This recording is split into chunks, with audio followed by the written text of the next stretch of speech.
Thank you, Sabrina.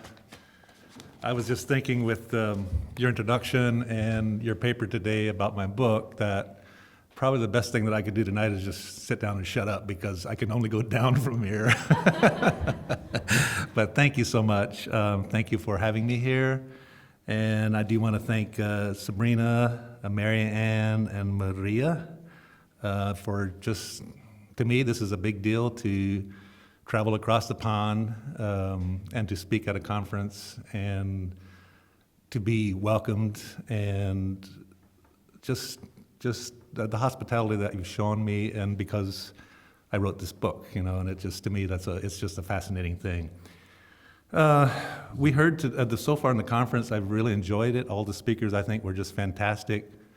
And a couple of times today, I caught myself nodding off because I have some jet lag. But what they were saying just pulled me right back, and so I just sat up and listened, and all of the presentations were just fantastic. An academic conference like this, all the presentations were from an academic perspective, from the scholarly point of view. Mine tonight is simply, I don't consider myself an academic. I just simply say, I come from these people.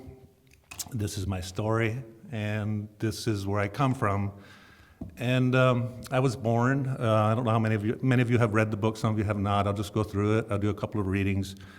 Born in a small community in southern Ontario, an Amish community that was in Aylmer, Ontario. My father was a widely known writer, probably one of the most famous Amish persons in the culture when I was growing up. So writing was certainly something that I saw around me. My dad was very much, it was his life's focus was writing. He was very successful at it inside his culture. I've often wondered, and even in the book, I kind of surmise, what would have happened if he would have not have been restrained by the Amish rules. But I don't think he ever considered that. He was happy where he was, and he was happy writing the defense of the culture and the faith. So I grew up in that setting, or was born into it, and I was the ninth of 11 children. That's a large family. I've always said I'm glad it was a large family, otherwise I might not be here. I have 5 brothers and 5 sisters, and so the boys won out in the end. There's 6 of us and 5 girls. And the world I grew up in was the one that's called Order Amish, and I know there's many distinctions of Mennonite. There's even distinctions of Amish. The old orders, of course, would claim that if you don't drive a horse and buggy, you're not really Amish. That's the distinction that they make. And that's the world I grew up in, which was a small community. Again, it was only 1 district at the time. Currently, it's 3 districts. It's grown some since we left. And when I talk about that world, it literally was a world of no electricity, no telephone, no car. We were horse and buggy people. And people always ask, well, how was that? How did that feel? And my response has always been, I didn't know anything else, so how was it supposed to feel? It felt normal, of course. That was the world I knew. And the community was probably about 1.5 miles square. It was just inside this little region here. And even today, we would go to town. Town was like 7 miles away. And even today, I go back to visit once in a while. My sister still lives up there. My father, I'll talk about him a little bit later, but he's 93. He lives up there now as well. Still writing, by the way. And I go up there, and I'm astounded because I know this little area. It's like 2 miles square, and I know how to get to town. And all the other little towns all around me they're just like if they were foreign countries. I never knew them. When I was a child, we never stepped outside those boundaries. That was my world. And so I find that it's somewhat amazing today to go back and visit, and some towns that are literally 10 miles to the north, maybe 20 miles to the east, and just outside these boundaries are Greek to me. I don't even know. I mean, I know they exist now because I drive through them, but as a child, I never knew they were there. Then I go on to childhood. I was raised inside that community. We had our own schools.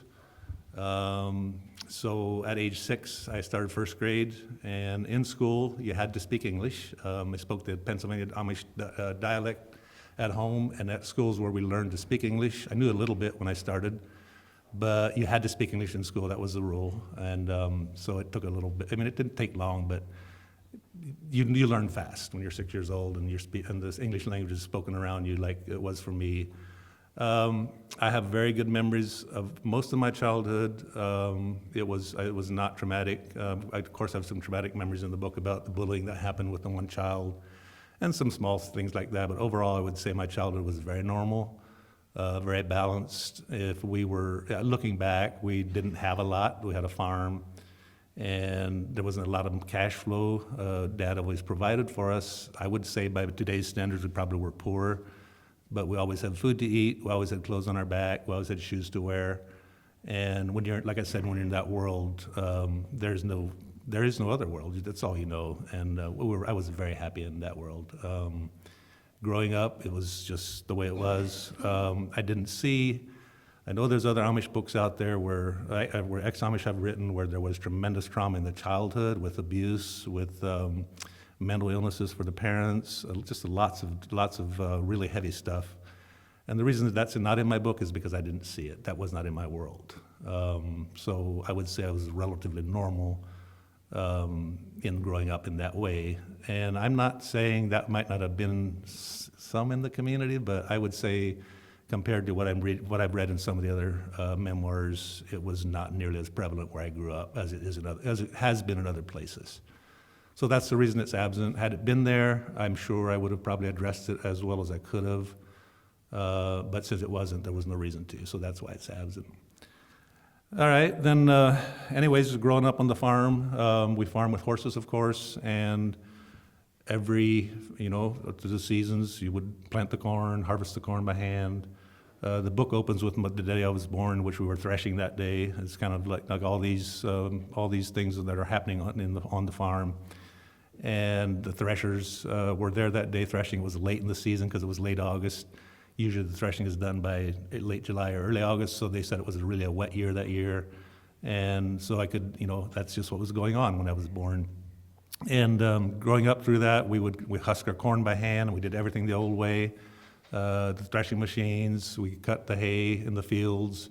And I don't know how many are familiar with Amish farm machinery, but the old hay loaders that would take the loose hay and take it up and dump it on the wagon. I did all that stuff. We unloaded it in the barn with the big forks, and there's just not husk the corn by hand. There's not a whole lot of people except old timers around or Amish communities that can tell you that they actually did those things, and I did them as a child. So I consider that fairly unique, and actually, it was a good place to come from. Moving on then, after I graduated after 8 grades, I was actually 13 years old when I graduated. I think I turned 14 maybe that summer. And so I liked school, and it was a little bit hard for me to, boys weren't supposed to like school. Girls might, but guys are supposed to be out there working. So I would never have said anything about it. But I kind of liked it. It was a little bit of an adjustment to not go to school. But there was never even any thought in my head that there's any remote possibility of any other option, because there wasn't. I could not have gone to high school if I wanted to. I didn't want to because I didn't know enough to want to. So again, that's not a criticism, it's just the way it was. And again, I have many happy memories of that period of my life, that year on the farm when I worked full-time on the farm. And then at that time, there were some family issues. The boys started running away from home, not me, my older brothers. And my father realized that he was going to lose all his sons unless he did something, so he decided to move. And so him and Mom went to travel around, looked for a community, and there was a small community in south central Iowa that was called Bloomfield, Iowa. And there's where they bought a farm, and our family moved there late that year, in October of that year. I give Dad a lot of credit. He was firmly settled in the community where he was. He was writing his magazine there. He was well known, respected in the Amish world. He had no inclination, he had no desire whatsoever to move from that place. But he did it for his family. And from today, I can give him a lot of credit for that. But on the other hand, there is no hiding place. When you have issues with your family like he was having, moving isn't going to do a whole lot of good, which in the end it didn't here. So we moved to Iowa, and it was we were excited, of course. I was 15 when we moved. And in the Amish world, 15 is you're a young teenager, and when you turn 16, suddenly you're a man or you're a woman, because that's the age where you start going with the adults, you start going to the singings, you start what's called the Rumspringa, which is simply socializing with the youth. And it's a big deal. You look forward to that. And I have one passage in my book where I kind of describe what it is to turn 16, so I'm going to read that now, and then we'll continue with the talk. It's on page, let me get my spectacles here. Can't read without those.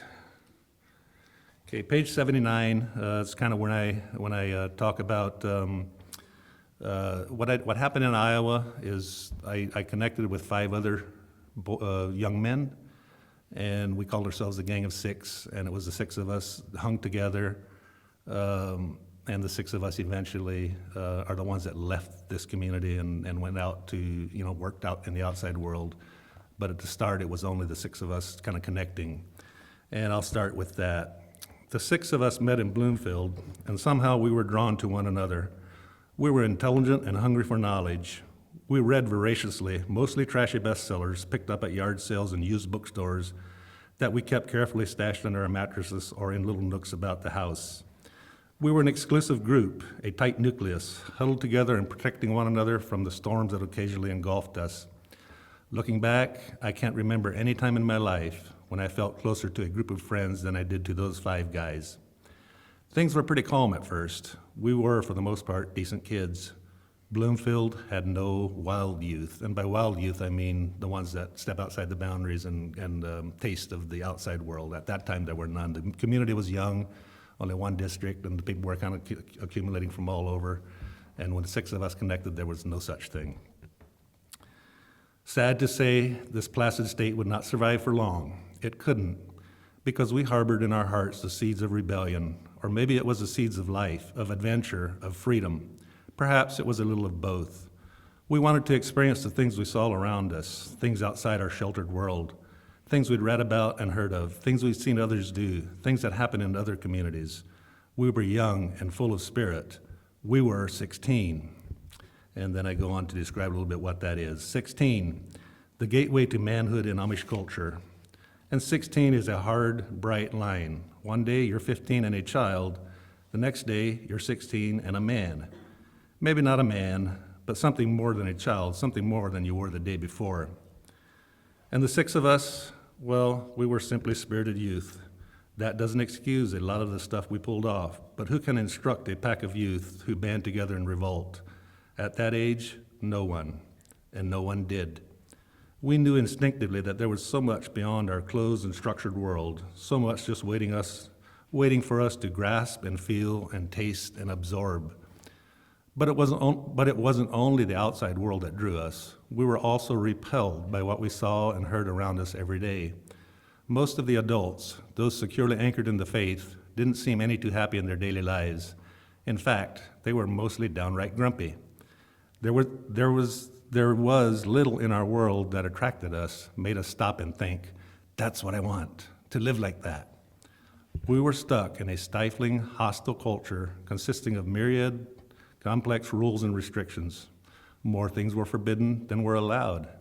And that's not to mention the drama, the dictatorial decrees, the strife among so-called brothers, and the seemingly endless emotional turmoil that resulted.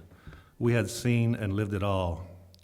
And even though it would have been difficult, if not impossible, for us to articulate, there burned inside each of us a spark of deep desire and longing not to be different from the outside world, not to be different from English society, not to wear galluses and those awful homemade barn door pants, not to have haircuts that looked as if someone had snipped around the edges of a bowl upended on our heads. We longed to drive a car or truck, not a horse and buggy. We hungered for freedom, real freedom, unrestricted by a host of arcane laws based on tradition. And we knew that when our fathers were young, they had done the very things they were now denying us. Not that they ever admitted such a thing, but we knew, and they should have known that we knew. Don't do as I did is what we heard. Do as I say. There was no tolerance for anything less than that, no attempt to consider our perspectives, no respect, no communication, no honesty. And that simply cannot work in the age-old conflict between fathers and sons, not when the sons have a shred of spirit. And so it was with that state of mind that I officially entered my Rumspringa years.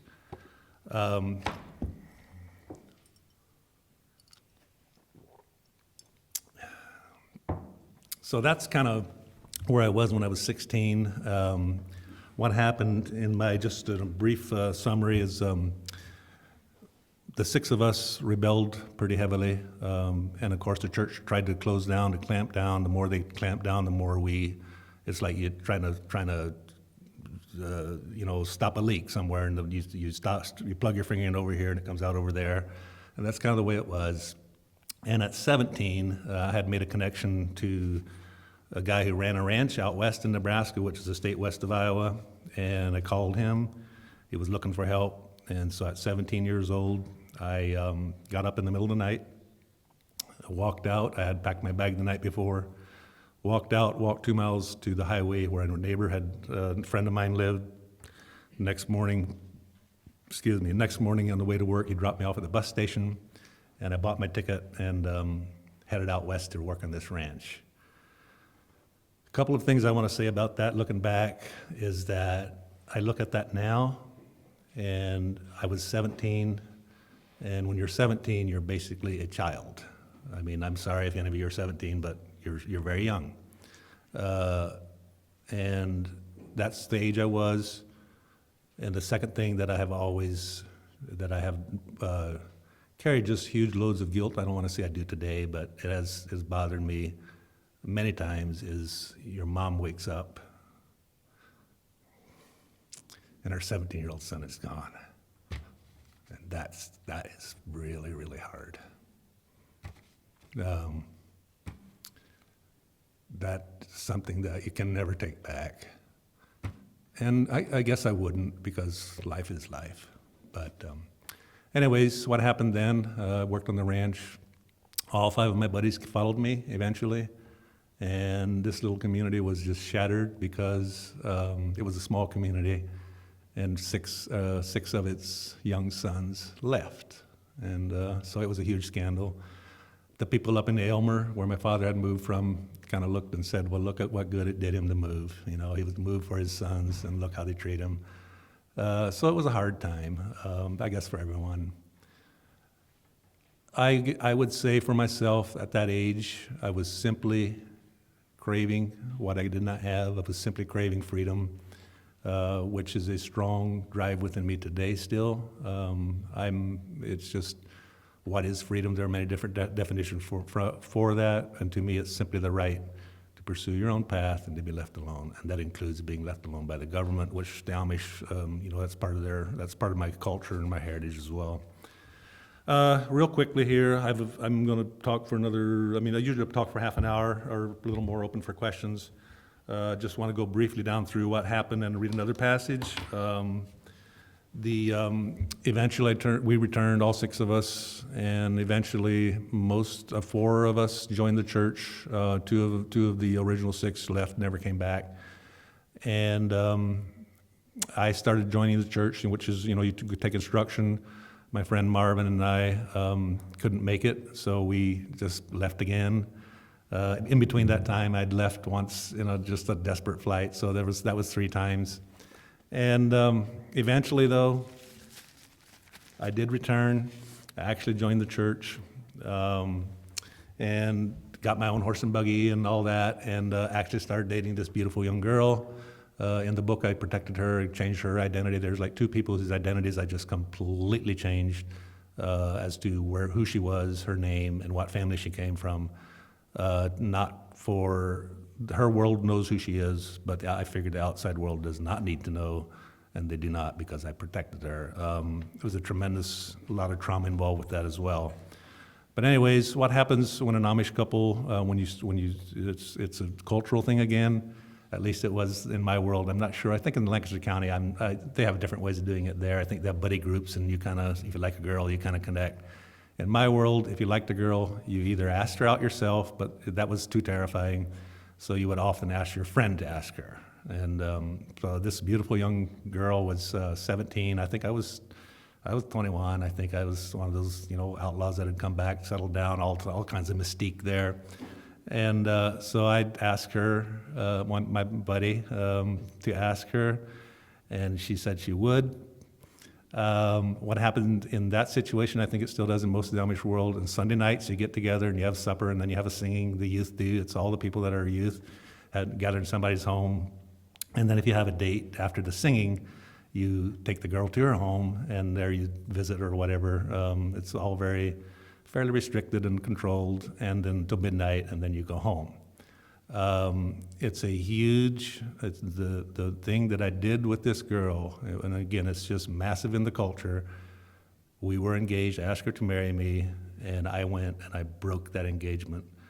And that is you just simply almost do not do that. I don't know how you feel about that, Dr. Crable, but marriage and family is one of the most powerful things in the culture. And the fact that I went through that all the way up to the gate and then backed away was just a scandal beyond scandals. And again, I take it upon myself. I mean, I don't blame anybody but myself for that. But anyways, the first date was what it was. I describe it here, and I'll read that, and then I'll shut down soon after that. We'll go for questions. And like I said, it's you're at the singing, and you have supper, and then you sing for about an hour and a half, and then you pull your buggy up, and the girls all know whose buggy is who, and the one that you are dating comes out, and you take her home. All right, and then the day came. Church was at the other district, but I stayed home that day and cleaned and shined and polished my new buggy. I combed the stud's long, tangled mane and brushed him down. Evening finally came, and it was time to head to the singing. I dressed in my church pants and my finest shirt. Then I hitched the stud to my shiny new buggy and drove proudly into the night. I watched for Sarah that night as supper was served, and later as we sang. She smiled faintly a time or two, right at me, I fancied. Oh boy, tonight I'd take her home. The evening dragged. The minutes passed slowly, as did supper and all the chatter around me. Then the actual singing started, and the minutes crawled as we sang for an hour and a half until the last song came to a close. When we walked slowly out single file, it was finally over. The experienced daters, the guys who were going steady, didn't hang around long. They just politely mumbled goodnight to their friends, hitched up their horses, picked up their girls, and left. Marvin said so long, drove up to where the girls were waiting and stopped. Rhoda walked out and stepped into his buggy, and off they went. Now, this is my sister and my brother-in-law when they were dating, Marvin and Rhoda. No one even looked twice. They were a steady couple. Then it was time for my debut. Out in the barnyard, where I had tied him safely away from the other horses, the stud snorted and pawed. It was unhandy driving a stallion, because he was always wired, always tense and jumpy, always alert for any mares in heat, or any mares for that matter. He wasn't shy about announcing his presence, but bellowed lustily, his high, wild call ringing through the air.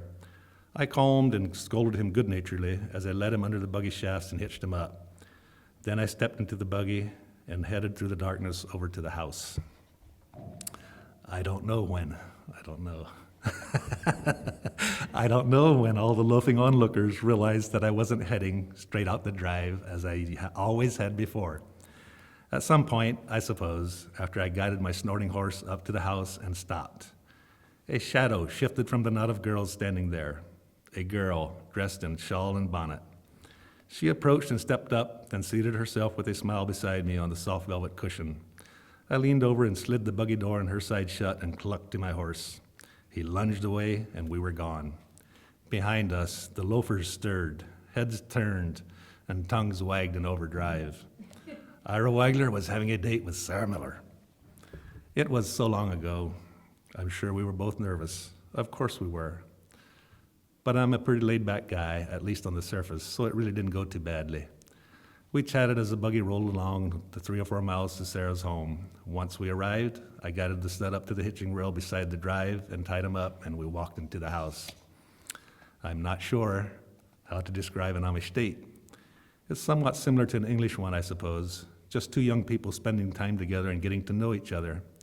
Except the Amish girls is escorted from the singing to her home, not off to town or to the movies or to a restaurant. The house was swept and clean, quiet and dark. Sarah's parents and younger siblings had already conveniently retired for the night. She had a snack ready. We sat at the table chatting. After maybe 20 minutes, we moved into the living room where we sat on the couch. An Amish state, at least the first one, is broken into the bare essence of the way things were 100 years ago. There is no music, no TV, no entertainment, just a boy and a girl in the company of each other, with only their muted conversation to keep the minutes moving along. It can get awkward. I'm not saying that's what happened on our first date, but that's the way it can go and often does. A kerosene lamp flickered low in the kitchen. Back then, at least in Bloomfield, a date was not supposed to unfold in darkness. There must be some sort of lamp, some sort of light, somewhere. Under the lamp's dim but watchful eye, we sat on the couch for the next 2 hours and talked. The conversation lagged now and then, but I didn't panic. Neither did she. We'd known each other now for years. We talked of what was going on in the community and in our lives, and soon enough, the clock struck midnight. It was time for me to go. I wanted to ask her for another date. Some guys waited until the actual day, a few weeks later, to ask for the second date. But I didn't want to wander unknowing for 2 weeks. I got up and got my hat, and Sarah walked me to the screen door on the porch. Just before stepping out, I asked her, "Would you consider another date in 2 weeks?" I felt as if I stammered. The words seemed stuck in my throat, but amazingly, they came out okay. Steady, confident. I stood there almost frozen with tension, and she stood there looking up at me and smiled. "Yes," she answered. "I think that would be all right." I breathed a visible sigh of relief. "Thank you," I said. "Good night." And with that, I stepped out, closed the screen door, and walked out to where the stud stood patiently at the hitching rail. I untied him, got into the buggy, and headed for home. The roads were dead except for a few other flashing blinker lights like mine, other Amish suitors, heading home from their respective courting ventures. The stud clipped right along, and we were home in about half an hour. And that was my first date with Sarah. So,